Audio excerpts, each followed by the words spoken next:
Hello everyone, this is Kat and welcome back to My Hero Academia Podfics. This will be the continuation of Deku and Death. This will be part 38, chapter 38, entitled Interlude 3, Standing on Golden Sand. Kimura didn't really think of himself as an early bird. He just woke at a time that left him most productive, most successful. And it just so happened that business was done early rather than late. So he wasn't really an early bird, not by his own definition. His body, while freakishly tall, was equally as frail and unmanageable, and the early morning hours combined with his typical late nights did not help his health. So he wasn't really an early bird, not by choice, but success waited for no one, especially not him. He wasn't really an early bird, but he was used to pretending like he was. Though today, just like the past few days, it felt infinitely easier to pull himself from the thin covers. He shivered unconsciously, feeling more affected by his lack of body fat than ever. With purposeful steps, not at all resemblant of a sluggish, recently woken individual, he trudged toward a metal rack that acted as his closet. A poor substitute, but it functioned nonetheless for his rather pitiful wardrobe, consisting of old discarded clothing that came from unwanted homes, like him. Though his heart didn't feel as hurt thinking like that as it usually did. Kimura picked off a threadbare black undershirt, the kind that extended all the way back down to his wrists and nearly up to his neck, the kind that he liked to sneak under his kimonos when he used to wear them, because they were uncomfortably itchy against his bare skin, and he kind of missed the look, though, the regal and innocent appearance from within a kimono. Yoko pulled it off flawlessly, most of the time with her sunshine yellow signature dotted with pops of pink firework asters, but occasionally donning other kimono patterns upon absolute necessity. It probably wasn't difficult for her to get multiple sets of the same kimono, or have hers washed and repressed an insane amount of times, but that was besides the point. Maybe he'd look into getting himself a kimono, a nice formal one that he could use for festivals or business dinners. That made him crack a soft smile. He slipped on a pair of equally dark, equally fraying slacks, much too large for him. The waist tightness was non-existent, barely held up by his hips, and the ends torn away by time and hungry moths. But it was soft, comfortable, and warm. It shielded his ankles from the nips of the wind and his pale skin from the sun. Though he found himself missing the sun just as he missed kimonos, missing the feel of a warm sunset kiss on his forehead, akin to the way that his mother used to care for him as a child, the comforting touch of her hand against his scalp and through his hair. Maybe he'd look into spending some time at the beach by himself, just to soak up the sunlight like one of his herbal plants that he started growing by the windowsill. That made his eyes mellow against fluttered lashes. Finally, he covered himself in his oversized coat like a second skin, not at all weighed down by its heavy fabric and thick seams. Kimura relished in the way that the ends of his sleeves had cuffed around his wrists and how his collar fell on his neck. It made him feel so safe and so strong, like nothing could hurt him from inside it, like the unwavering shell of an ancient tortoise. It was just some old coat that he had found in the dark of an alleyway, trashed in an unwanted manner, and yet left for him like a blessing. He flared the ends of his coat, watching the way that it fell back to his sides with pleasure. He'd been blessed with so much as of late. Kimura then moved toward a small table off to the side of his pitiful bed, decorated messily with random bits and pieces of his daily routine. His fingers loosely wrapped themselves around a flimsy hair comb in a cautious and delicate manner, taking a moment to make sure that he really was holding the item in all its solid form, before taking it with him a couple steps over. A large pane of glass that leaned dejectedly against the wall acted as his mirror, just long enough that he could see himself fully in it. He shuffled closer to get a clearer look at his head and the mop of bed hair that adorned it. His long, messy, loose white hair. Admittedly, his face did redden slightly at the sight, warming like he'd drunk straight from the sake bottle again, but he hadn't done that for the past few days, so the feeling caught him off guard, stuttering uncomfortably in his heart. He'd always been a bit embarrassed at his hair, especially when he had it loose, which wasn't very often in itself. Yoko used to tease him about it when they were very young, saying that it made him look tomboyishly feminine, and after enough comments, he eventually started tying it up permanently. He used to pin it up with elegant hairpins, the kind that his sister wore all the time, but after being exiled from the home, he settled for using pieces of twine. Eventually, he stopped caring for his hair altogether, letting it devolve into its mess of breakage and rattiness. He ran a hand through his locks, letting his fingers untangle it, or at least attempt to. Yoko had always loved his hair, for as much as she teased him about it. According to her, it resembled a puffy cloud on a clear day, with all the same temptation to hug and touch. His hair hadn't always been the grayish-white that stared back at him through the mirror, however, and he remembered having a light blonde hair at a time, so light that it could have been mistaken for white at a glance, but something had happened, and it had simply bleached in a matter of only a few months. That obviously hadn't helped endear him toward their parents during the remaining time that he lived with them, but Yoko would always tell him how much she loved his hair, far more than her bone-straight ebony.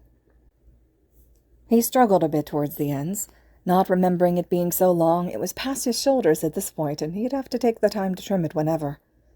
Embarrassment mostly was the thing keeping him from wearing it loose other than to sleep. He kind of liked his hair the way it was, finding comfort in tying it up each morning, but he never let it get too long, as much as he would have liked to try.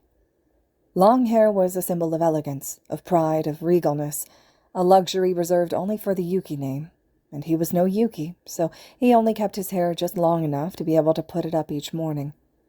He wouldn't be caught dead wearing it loose in public, as much as he unconsciously felt the desire to try it.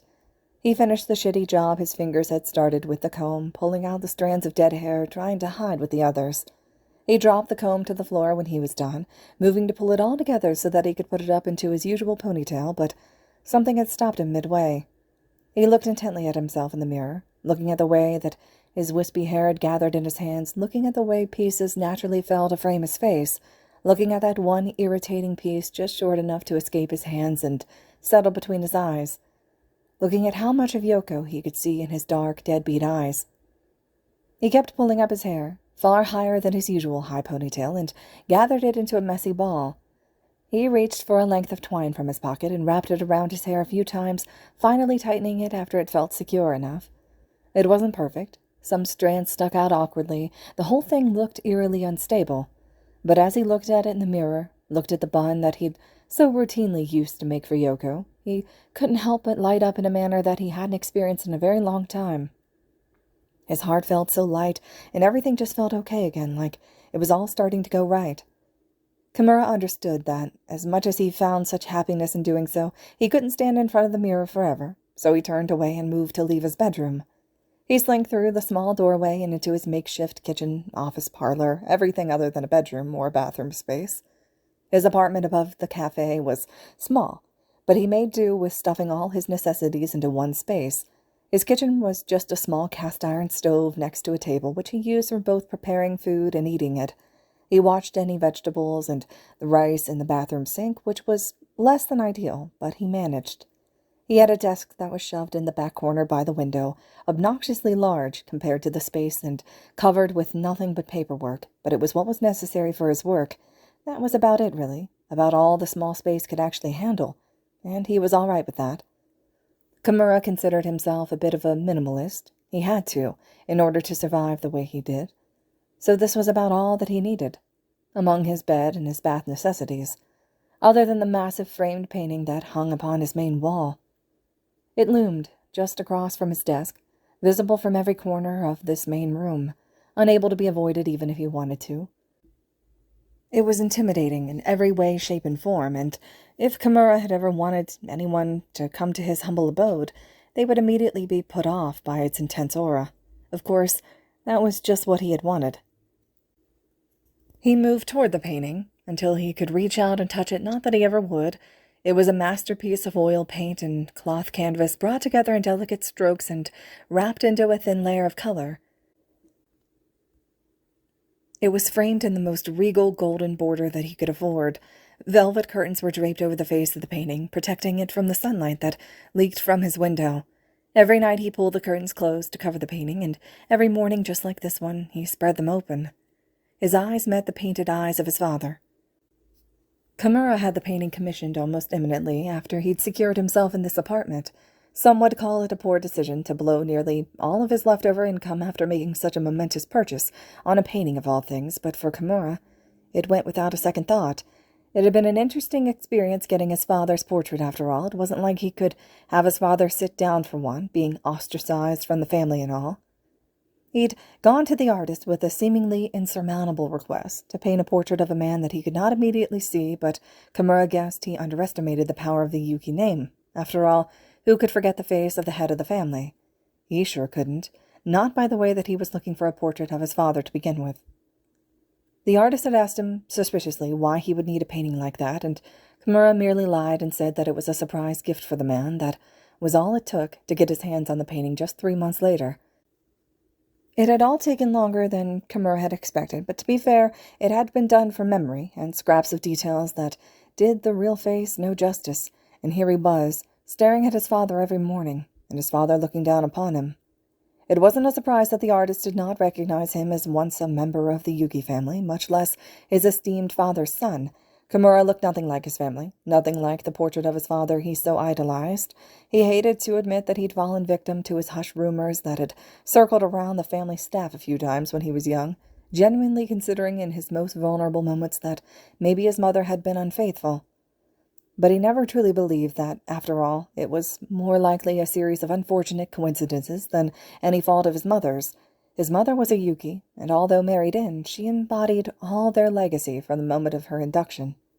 But even still, as he looked up at the portrait, the differences were so apparent it was startling. His father's royal ebony hair, smooth and draped over his shoulders in all its length, not a strand out of place, compared to his mangy, messy, once light, now white hair. His father's rich brown eyes, magnificently deep like the expanse of the night sky, compared to his pale irises, akin to those of a blind man, just as empty and lonely. His father's regal, formal kimono, pressed to perfection, lying effortlessly upon his shoulders without even a wrinkle, compared to his dirty overcoat, 2 sizes too big, picked out of an alley, scrubbed until he rubbed his skin raw just to feel barely clean enough. The Yuki family's elegance, respect, and excellence, compared to his brashness, forcefulness, and mediocrity. And he tried not to let it get to him, but it was so hard when everything was so painfully obvious.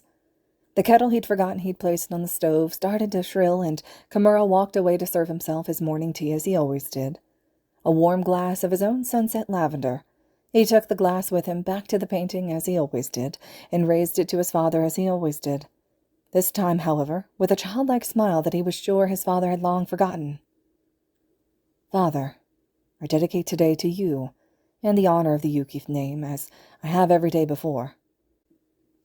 Kimura focused hard to keep the cup solid in his hands. And with my newfound ascension, I dedicate to you a man who will one day write the Yuki name into legend. I swear this to you, upon my immortal blood. He then brought the drink to his lips, and he sipped, sighing in content at the taste of home, at the taste of sunset, at the taste of blessings. And suddenly Kimura could see himself in the place of his father, himself memorialized in a swirl of paint and canvas, framed in gold, shrouded in velvet. He could see himself worshipped as a god amongst men, as a savior to the good, a comfort to the sick, a token to history. Everything he'd ever wanted, everything that had all seemed so far away, finally was in reach, waiting for him like one of the distant stars that he admired from the beach far below. He could see himself not as Kimura Hirotaka, but Yuki Hirotaka once again. The thought alone made his heart skip like a child once more, made him smile widely from behind the cup raised to his lips, edging from the sides, and the last drops of tea had touched his tongue. And once he found himself lapping for more that wasn't there, he brought the cup down to both of his hands. A sigh escaped him, leaving his mouth in a puff of steam from the temperature difference. Oh well, he could always make more later. Like his father always said, life waited for no one, not even a Yuki. What separated a real man from a groveling excuse for a pity party was the ability to reach out and take the things that he wanted. It was almost like he could hear his father's voice saying it all back to him, and in a way, through the painting, he did. Kimura turned away from his father's stare, looking to wash his glass quickly before getting on with his day. His eyes refocused on the new set of surroundings, eventually landing on his messy excuse for a workplace. He couldn't stop the deep and exasperated groan from escaping his lips. He hadn't been slacking, quite the opposite, actually. He worked day and night, between lunch breaks and weekends, sometimes at his desk, sometimes behind the counter of the cafe, sometimes even in bed, but no amount of stubbornness could help him keep up with running his newborn business, working his cafe as a solo employee, and now his new job. Things just piled up faster than he could get to them, and Kimura was forced to choose which juggling balls were plastic and which were glass. Still, the slew of papers wasn't a pleasant sight, even for a workaholic like him, so he set down the cup temporarily on the one clear spot of the desk and flipped through the loose papers. Kimura liked to think of himself as an organized mess, at least that's how he justified it. Everything had its order. The multitude of stacks of paper were things that could wait, arranged from top to bottom by priority, and everything else, the loose items, were the stuff that he needed to get done sooner rather than later, putting it lightly. He'd thumbed through all this last night, but between his new responsibilities and the completely pathetic excuse for sleep, he couldn't even say that he managed to get. He didn't remember any of it. Most of it he could put off until later in the day, completing a purchase order for a bigger stove downstairs in the cafe, approving the final design choice for his packable tea bags, composing an updated list of blends, including his very recent creation of mint shincha soul, and his hand had brushed over a more textured piece of the stationery, and he picked it up and he noticed the loopy writing of a signature quill. He immediately remembered what he was holding. It was a letter that he'd started last night. He thought he finished it, but apparently not. Not by the way it suddenly stopped midway through a sentence. With disappointment mostly for himself, Kimura wrapped around his desk and he gently sat in the chair, scooting himself in. He brought the letter in front of him and reached for his quill and ink that he'd left out last night, tapping the writing utensil carefully on the side of the jar. He held it off to the side, reading over his words that were brewed from last night's exhausted thoughts. May 16th, 1874. Dear Okeda-san, I humbly welcome you as the newest shareholder of the Beyond the Shore Cafe. Even as a newborn business, Beyond the Shore has displayed extraordinary potential, and I'm proud to welcome you as a part of that future success. Below I'm enclosing a copy. And the writing abruptly died, shot down like a goose during hunting season. Kimura sighed, head in one of his hands. He was really a mess, wasn't he? He glanced across the desk again, eyes landing on that new design that he was supposed to put the final stamp of approval on. Guess that couldn't wait as long as he thought. Plus, he needed to get that paper pressed and copied if he was really going to send the design to his new investor. He didn't bother wallowing in his own lacklusterness. Things had to get done, and he had to do them, no matter how overwhelming all these stacks of paper seemed to his barely adolescent brain. So he raised the quill over the half-completed letter and touched down like a wave crashing onto shore. Below I'm enclosing a copy of the final design for Beyond the Shore's unique new asset, packable tea bags meant for long-term shelf life and large-scale distribution, as well as a physical prototype. Kimura lifted the quill, thinking for a moment, before dipping the tip back into the ink jar once more. I'm excited for this opportunity to begin manufacturing my signature blends for large-scale consumption. Your services will be a part of the new wave of a revolution toward the tea industry. Please let me know if there's anything else that you require to start production. I thank you again for partnering with Beyond the Shore, and I look forward to working with you. Sincerely, Kimura Hirotaka. And he was done. He dropped the quill back into the ink jar and stood up from the desk, cracking his joints after a stretch uncomfortably, and he kept his eyes away from the visible stress of his workload, but even still he couldn't stop thinking about it all. And instead of feeling as stressed as it all looked, all he could do was smile at the prospect. It wasn't success yet, but it was a start, and that was enough to fill Kimura with renewed vigor. Everything was all beginning to look bright again. Spurring into action, Kimura grabbed the dejected cup at the edge of the desk. He didn't feel like washing it in his bathroom sink like he always did, like a pitiful man would. He could leave it downstairs by his large cafe sink, the one that he used strictly for business dishes and not his own, and honestly, that's what he felt like doing. Better yet, maybe it was time to spread the workload, get someone else to do the dirty work for him. God, he really was blessed with the chance to be a new man. Everything just seemed to turn for the better since that old ghost had visited him a few days ago. He wished the spirit was still around so that he could thank him. How lucky was he to receive a blessing like this? So Kimura didn't bother washing the cup in his bathroom sink like he normally would have. In fact, he didn't even bother washing it at all. He hastily slipped on a worn pair of Waraji sandals and lunged an arm to grab the design paper from atop his desk, leaving and locking the door to his upstairs living quarters before descending the stairs into his cafe. He was closed today, and so he didn't have to worry about customers or work or washing dishes at all, as he placed his cup dismissively in the basin of the large sink reserved for the cafe. He didn't think twice before opening the cafe entrance and locking it behind him, setting out for today. Thankfully, some adult part of his brain remembered his responsibilities and had managed to grab that final design that he needed copied. His wallet was also already in his coat, left there from last night, which he needed to pay for the copy. Everything worked itself out, leaving Kimura with a pasty smile on his face that wasn't used to being there. He walked calmly through the side streets, occasionally popping into alleys and avoiding large market crowds. He wasn't used to moving so slowly, always having a place to be and things to get done, but for the first time in this situation, he quite liked the bubbliness in his heart. Maybe that was more a result from the pure, long-lasting happiness that he'd been starting to feel for the first time in a long time, but whatever it was, Kimura could get more used to it and dwelling into his soul. He liked feeling happy, contrary to the pessimistic attitude that he usually gave off. Still, he was forced to walk through the edges of the market to get to the office building in the center of the city. Pushing through people was never a pleasant experience for him, but today it didn't feel so bad. None of the disgust or annoyance that loved to creep under his skin was enough to overpower his mood. That's what blessings did. They changed lives forever. Kimura entered the office, and it didn't take long for him to be serviced. He left the design with an employee, along with his fee, and stressed the importance of the job and the quality of the copy. He left out the way that he came with a time-slot ticket for when he could come back to pick both up. It wasn't for another few hours, and he guessed that that was to be expected with something as detailed as this. Oh well, he'd killed the time somehow. Maybe he'd open up the cafe for a small while later on, even if he wasn't planning on doing so originally. He honestly might end up filling the time with his new job. He didn't want to fall behind on that. But regardless, he could figure that all out later, because right now his time was reserved for his most favorite thing in the whole wide world, chatting on the beach with Yoko. They weren't supposed to meet for another half hour, but Kimura had no qualms about waiting.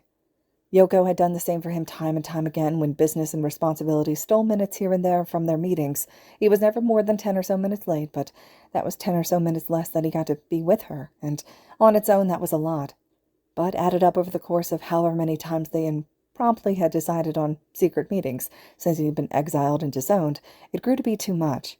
He could wait there forever if he had to, if it meant that the two of them would get as much time together as possible. He loved his business. He loved the idea of success. He loved the thought of earning back the Yuki name, but most importantly, he loved his sister more than any of that combined. Kimura would gladly give up everything that he had and would have in the future, his business and the potential that it had to skyrocket, any fame, fortune, the chance to write his name, what would be the Yuki name, into legend. He would give it all away, just to be able to live happily alongside his sister, to give her everything that she'd been denied since childhood. They talked about that a lot. What they'd do once Yoko was of age. It always started out as a sore subject, and Kimura couldn't blame her. She was such an independent and headstrong child. Of course she'd find inadequacy at the notion that, as a young lady, she was worth nothing more than to be married off for the Yuki name, but whereas that could be seen as a countdown toward an inevitable demise, they had learned to see it as a countdown toward freedom, because once Yoko was married off to some ignorant fool who didn't deserve her sunshine, she'd finally be away from the intimidating clutches that was the Yuki family, and that was one opportunity that they were going to get Kimura to take her hand and run as far, far away as they could. If he hadn't earned the family name back by then, he surely wasn't going to get it after the plan, successful or not, but at that point he was more than willing to throw it away for her. They talked about the house that they'd live in together. Kimura wouldn't settle for squeezing her into a small and bare apartment like the one he'd been living in. Instead, he promised her a small home, one just big enough for the two of them, where Yoko could have a room of her own to paint as she pleased, where she could draw along the walls and ceiling if that's what her heart desired, where maybe Kimura could have a small office to finally separate his work from relaxation, where the stress could be locked away from sight if needed, where they'd have a wonderful kitchen, where she could teach him how to cook more lavishly compared to his lackluster meals of plain rice and soybeans, and where he would brew all of his comforting teas for her, so she could enjoy their inspired tastes, and where they'd just be walks away from a beach, any beach, maybe even where they'd be lucky enough to have one right in their own backyard, where they could enjoy the warmth of the sun and the salt of the air, the cold kisses of waves at their feet, and the light-hearted chats just as they always had. They talked about the things that they do together. Kimura would take her swimming along the coastline of ocean blue, where Yoko could ruin her perfect doll-like hair, let her draw as she wanted in the sand, and ruin her flawless fingernails. He'd take her to festivals and markets where she could meet so many new people and see so many things, where he'd buy her anything that she set her eyes on and desired. They'd visit the library every day, where she'd would teach him all that she had learned from the familial lessons and never once grow angry with him as he admitted that he didn't understand. Maybe, by some miracle, she'd be able to teach him how to play piano, so they could play together just as they talked together and laughed together and lived through each other. There were things that they didn't talk about, things that filled the empty spaces of Kimura's head just as the sand seemed to worm its way into every nook and cranny of his coat after they left the beach. Kimura thought about the day that he'd see Yoko's paintings on the walls of museums, where he'd be able to admire them and feel pride in the fact that he knew their creator so closely, and he thought about the day that he'd see Yoko fall in love, real love, not the falsehood that was regally arranged as a marriage, but watch her as her eyes sparkle for someone other than him, where he'd have that infamous talk that all brothers have when they care so much for their sisters about keeping her safe and happy. He thought about the day that he'd see Yoko with children of her own to keep safe and happy, where they would come to visit him and warm his old heart, and maybe she might not want children or get to have them, and if that was the case, he'd love her all the same. All he wanted in return for everything was just to be able to feel the absolute euphoria that came from her happiness for the rest of time, until one of them was here no longer. And by every drop of blood in his body, he'd make sure that he'd be the first to go. Someone bumped into him on his way past, bringing him out of his head and back to the real world, the real bustling world around him. He'd unconsciously brought himself through the market instead of around it like he'd come, and his body instinctively was relinquishing control to his feet and memory as he became trapped inside just like that. With a sigh, he shoved past another person, pulling himself through the typical market crowds. It didn't bother him as much as it normally would, his skin feeling an extra layer thick today, as it had been the last few days, since he'd been blessed. It helped that he was by the food vendors, the signature smell of raw fish from the pier, working wonders on his homesick heart. "I can recognize that mess of white hair anywhere," came an oddly familiar voice from just across the crowd. "You better not be walking away from me, Kimura dear." Kimura sighed heavily, but this time the air was light, and with a hint of freshness, nothing like the slight annoyance before. He ran a hand up to his forehead and threw his hair in mock exasperation, but he couldn't hide the impish smirk on his face as he trailed over to the familiar stand. "Why, I would never, Hanako-san. What kind of customer do you take me for?" He rested his forearms lazily on her makeshift counter, leaning in to smile crudely at her in a fashion only her old soul could find amusing. She smiled coyly right back at him, almost egging on his mischievousness. "Oh, I don't know. You act a lot like my Mago, and boy, can he get himself into trouble." "I can assure you, I am far more responsible than your grandson." Kimura rolled his eyes playfully, feeling unusually loose in the presence of an elder. "How is he, by the way?" Hanako looked caught off guard for a moment, but quickly steeled her resolve like the fine gray strands of her hair, occupying her hands by tying together bushels for another order. "He's well. He turns 8 next week, actually. I'll be going up to celebrate in the next day or so, and I won't be back until that Thursday. I'm glad I managed to catch you before then, so you better do all your shopping while you still can." Kimura nodded his head absent-mindedly, and in one slick motion he pulled his visible pockets inside out in a comedic fashion, gracing his face with one of his drunken grins, absent of alcohol and yet full of the same shame. "Well, I wasn't planning on doing any shopping today, so unfortunately my pockets are quite empty." He ignored the pressing weight of his wallet against his breastbone. "But I suppose if I won't be seeing you again until next week." He jumped right into his next thought in an effort to take his mind off the immediate discomfort. "Then I can always stop by again later, after I finish with my sister."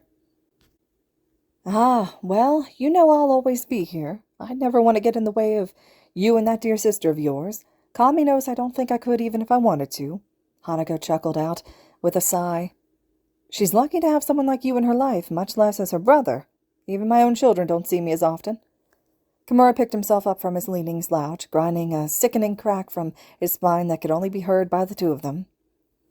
"I'm the lucky one, really. I don't deserve her. I'm just thankful that fate happened to arrange us as it did, as selfish as that may be." "You're a good kid, Kimura dear. I think you both deserve each other." The old lady stopped wrapping her herbs, placing them gently on the counter before looking up to him. "Is she what's got you in such a good mood? I mean, I don't think you've ever asked me about my family in all the time that we've known each other." He didn't even realize that he'd been smiling so fully this whole time until he brought a hand to his lips and felt the smile along his fingers, and even against his chapped lips and his dry skin he'd never felt something so whole in his life. Her and so many things, I think. I've been blessed, because it truly feels as if everything is finally starting to go right again. Hanako smiled softly back, and the air around them warmed only in that way that a wise old grandmother could provide. I'm glad to hear that, I really am. If anyone deserved a change for the better, Kami knows it was you, Kimura dear. He moved to refute, but she waved him off with a flick of her wrist. Now, don't you have a sister to go to? The fact that she always seemed to be right had Kimura suppressing a momentary grumble, but the thought of seeing Yoko, as well as the thought of being late, despite having the opportunity to get there early, instantly took the foreground in his mind. Seeing the immediate change in his demeanor had Hanako smirking slyly in triumph. That's what I thought. Now go on. It's rude to keep a lady waiting, you know. Kimura turned to leave, stuffing his hands back into his pockets, but unable to stuff that last quip back down his throat. It's almost like you don't want me around, Hanako-san. You of all people should know that you can't get rid of me that easily. The old lady didn't even humor him with a response, but her subtle laugh was enough of a goodbye for Kimura to get a move on and merge back into the bustling crowd. Despite bumping elbows and shoulders with strangers as he made a forceful attempt to get out of the marketplace and back to the comfort of the alleys, the smile on Kimura's face and the rosy joy on his cheeks didn't fade in the slightest, and he almost felt like he was shielded from the world by the warm atmosphere that was conversation with Hanako, coating him like a second layer of skin. Kimura had never met his grandmother on either side of the family. His father's had passed before he was born, and his mother's was still alive for all he knew, but had never come to meet him. Is that what a grandmother was supposed to feel like to his heart? So warm and inviting, like a woolen blanket by the fireplace on a snowy morning? Is that what a parent was supposed to feel like? He diminished the thought as quickly as it came. His family was what it was, and he wouldn't change a thing about them, not even if he wished for more validation from his father, not even if he wished for more love from his mother, not even if he wished for more time with his sister. He was thankful for what he had. All of it, nothing he deserved. The common denominator was always him. He was always the wolf in black sheep's clothing, destined to fit nowhere at all, but maybe, by the rush of everlasting blood in his veins and the absolute power at his fingertips, he would have the chance to be a part of everything once again. Is this what hope was supposed to feel like? He wasn't really thinking, or maybe he was thinking too much, as he left the swarm of the crowd and trailed down the alleyways. He had always felt at peace in places like these, places abandoned by humanity, deemed unworthy by the majority. Maybe that was because they both had so much in common. Maybe it was because of the potential that stirred in them both. Maybe it was because here they both stood, lost to the world. But as he walked through dirt, trash, and scrap, alongside scurrying rats and cockroaches, Kimura said goodbye to what felt closest to belonging, because he had been chosen for greater things. And while he would not forget his beginnings, as many successful people like to, he knew that he could no longer stay with them. He was meant for more than scavenging, more than cowering, more than simply surviving. Kimura's hand had brushed a discarded stack of weather-worn wood that was lying against the alley wall and watched with an eager smile as it withered away to dust at his fingertips. He was meant to thrive. That thought had him grinning the rest of the way to the beach. Even with his unplanned stop at Hanako's stand, he still found himself the first one to the shore. Carefully taking off his sandals, he held them in one hand as he chose a spot by the water, just close enough to keep his body dry and still have the tide kiss his ankles. Kimura found his mind wandering off to the swell of the ocean, running his bony hands through the damp sand just as he often told Yoko not to.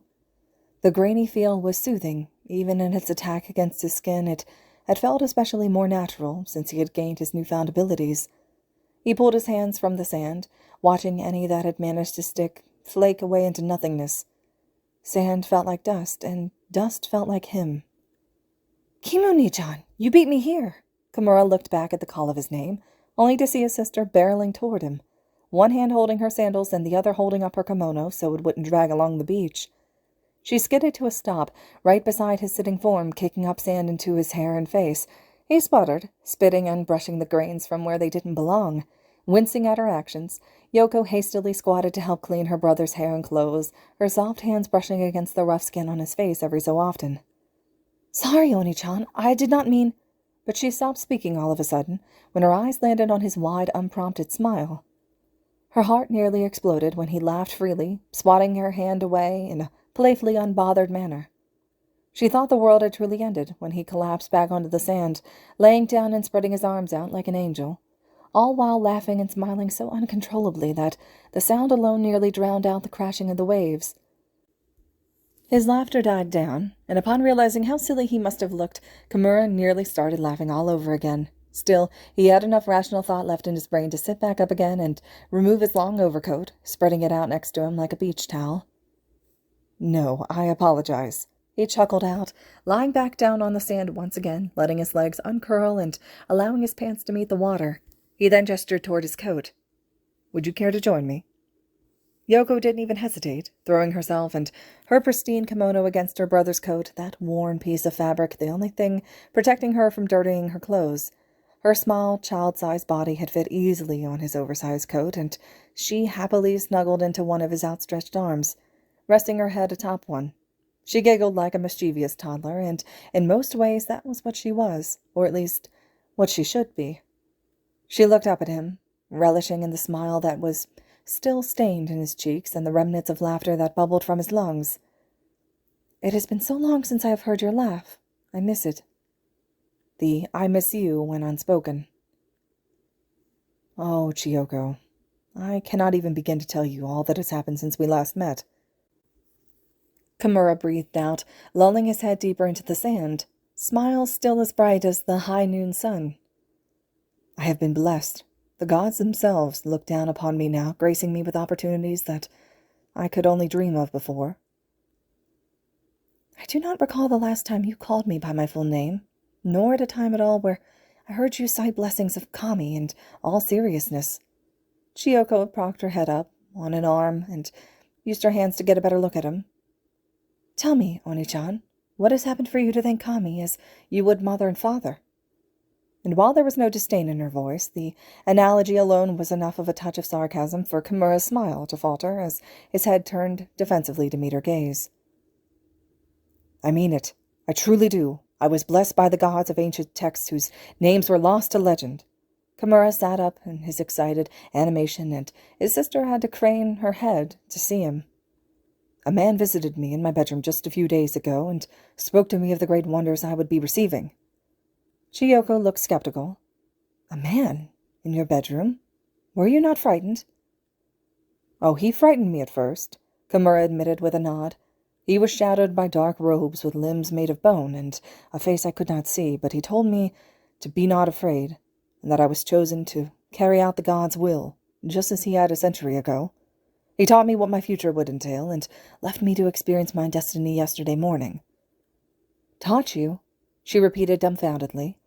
"I'm afraid I do not understand. Forgive me if I still think this is all preposterous. I wish not to doubt you, Oni-chan." But Kimura shook his head. "No, I apologize. In my excitement, perhaps I failed to convey what would truly convince you." He reached for one of the pockets of his coat. Chiyoko had shifted slightly to allow him access to it.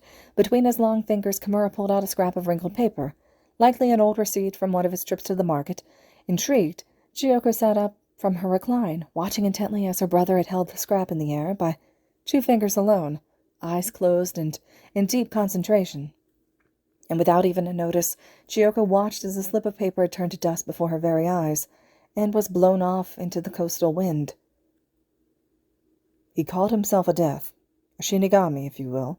Kimura broke her from her stupor with his voice, continuing on despite her awestruck expression and her gaping mouth. "He spoke to me of his great sadness at how mortals convey beings like him, that some were spirits of malicious intent, but the many like him were peaceful beings that were content with keeping the order of the universe quietly."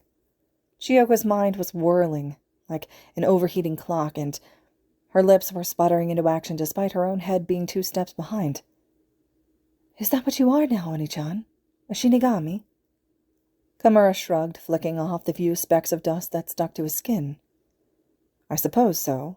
I feel a little different than I was before, but he made it clear that it was his time to pass the torch to someone else, to me. He said the gods chose me." "I'm sorry, this is all so overwhelming." His sister held her hands painfully close to her chest. "What do you do now? Must you go out and—" She couldn't finish her sentence, but he knew exactly what she was implying. "Paradise, no. A common misconception, he told me. Deaths do not take life, but rather help guide it to its rightful place on the other side. That is my job, a busy one at that." Calming significantly, Chiyoko had sat in silence, trying to process what her young brain could of the totally reality break and gods, deaths, shinigamis. She knew what she was taught to worship, Kami-sama, but all of that was real? And now her beloved brother was wrapped up in it all. Was he even mortal anymore? She had been taught, that education drilled into her, to always rationalize the world around her, that analytical Yukis would always be one step ahead of the competition, but what could be rationalized about this? Kimura looked at her with such excitement, and all she wanted to do was jump up and cheer for him to celebrate this one-in-a-millennium opportunity. After all, it wasn't every day that she'd find herself related to a god? Shinigami? Immortal? She wasn't sure what to call him anymore, and that, the idea of hesitating to call Kimura her brother, of losing the one person in her life that brought her happiness, that terrified her to an extent far greater than the thought of losing herself to an arranged marriage. She didn't want to lose him. She didn't want him to not need her anymore, because she still needed him. Chiyoko placed a hand on his knee, forcing him to look down at her and into her serious eyes, much too forceful for a young child. "And you are pleased with this turn of events?" "Of course!" Kimura cried with obvious exclamation, and he was raising his open hands to the sky in thanks. "How could I not be? Someone has finally seen worth in me, gods no less." Chiyoko bit her lip and her rebuttal. "The death before me, my mentor, he told me I would live at least a century. All that time for me to change the world, to write my name into history, to ensure the Yuki name lives forever." Kimura's actions had calmed down considerably, though his aura remained just as inspired, echoing through his innocent smile. "I would be able to do so much, to have so many new opportunities, all to make you and mother and father proud. I would want nothing more." Kimura turned toward his sister, suddenly clasping her hands in his, large dry palms, smothering small soft ones. She looked up at him with a naively shocked look upon her lips, matching the naively hopeful glint in his eyes. "My whole life, I have been nothing but lucky. With this, with being born into our family, with you, all I want is to give back. To give it back to the people who really deserve it. To you." And almost like they weren't on the beach at all, like the cool coastal air wasn't blowing between them, everything suddenly felt so pleasantly warm. Chiyoko could almost swear that her lungs were infected by the overly sweet sensation of Kimura's melting heart, and her cheeks flushed like thick syrup. "Kimuni-chan, you've never needed to prove anything to me." She sighed, with sparkly glints in the corners of her beautiful eyes. "I have always been proud of you." She leaned into his side, resting her head against his arm, and they savored the peace that came from their closeness. "But with this, I can finally be someone worthy of that praise." Of course, peace was always temporary. Chiyoko pouted, but with her baby face it came off more cute than anything, which only made her pout harder. She stood up all of a sudden, surprising Kimura and making him tense up. Did he say something wrong? He knew that they sometimes disagreed about things, mostly things that he'd say, but he had no intention of ever making her upset. He just wasn't going to lie to her, not ever about the way that he felt, and certainly not about how he could fix it. The young girl fished around in her kimono sash, the large pieces of thick fabric, often what she had used to sneak presents from her brother back home. Kimura couldn't see what she pulled out from it, holding the item secretly within clasped hands against her chest as she turned back to him. He wasn't prepared for her to hold out her hands like an offering, to look at him so honorably to the point where he nearly missed what she was presenting to him. In her small hands rested a stone, of enough size to nearly hide them from view. Its surface was buffed to an opaque coating, beautifully chalky and solid like a cloudy night. The edges were perfectly rounded, running a complete oval from one end to the other. It was a gorgeous stone. Kimura could more than appreciate nature even at its smallest. But what really took his breath away were the elegant swirls and the specks that ran across its face, the signature strokes of his sister's delicate hand. They ran like ocean currents, weaving in exaggerated directions and ending abruptly, dotted with touches of her fingerprints, and in rich black paint they pierced his soul with definition, in perfect simplicity. "I did not paint this with anyone in mind. Really, I had no mind at all when I first picked it up, but as I continued, it came to me just how much of you I could see, your cloudy white hair, your soft gray eyes, your wonderful heart, and your strong ambitions, and I realized all along I painted this stone for you." Chiyoko held it out closer to him, bowing her head slightly.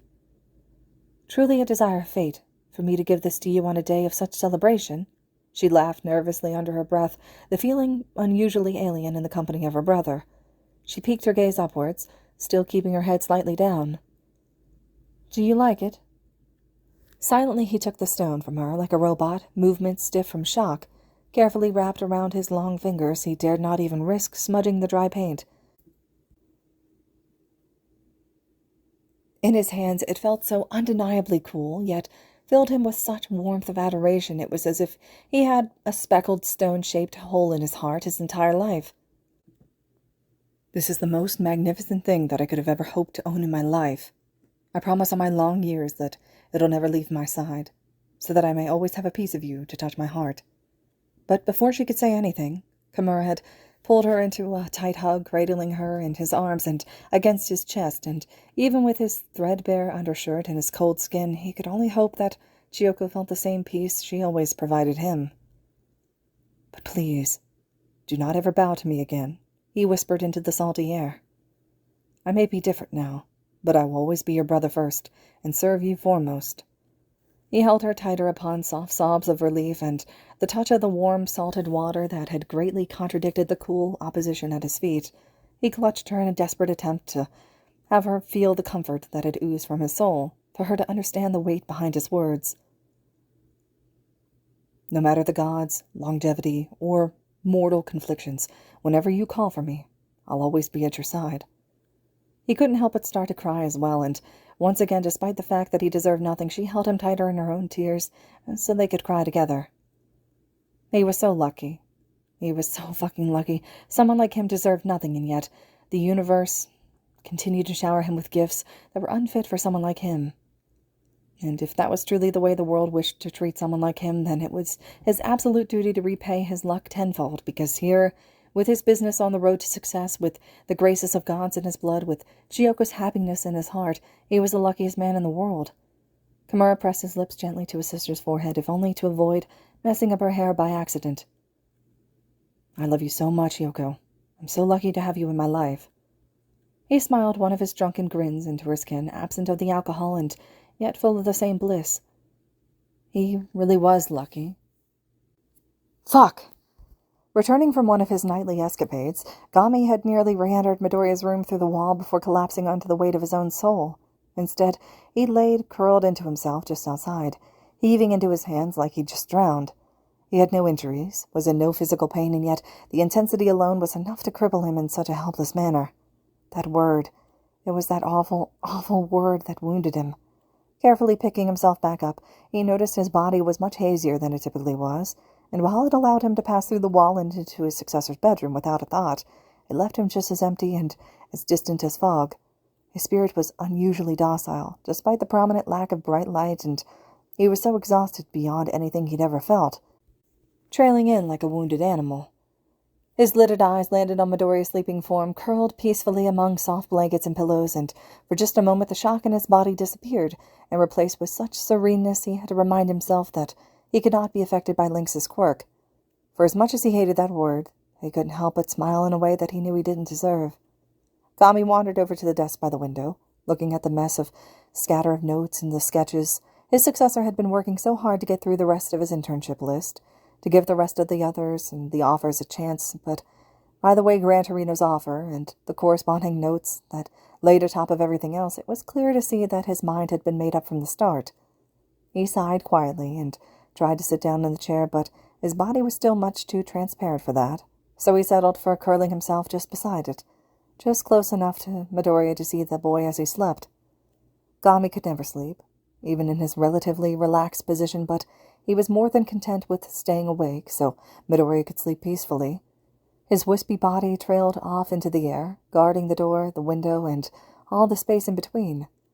Times like these were the rare occasions where Gami wished that he could sleep, where he wished that he could have an excuse to refuse to think for a few hours. He imagined it to be so peaceful, Dare say, maybe even more than how he always felt around his successor. Instead, he floated silently, contemplating the newly swirled hurricane in his head and why he hated that word so much if it was true. All right, everyone. This concludes Chapter 38 of Deku and Death. Chapter 39 will be next, and as always, thank you all so much for listening.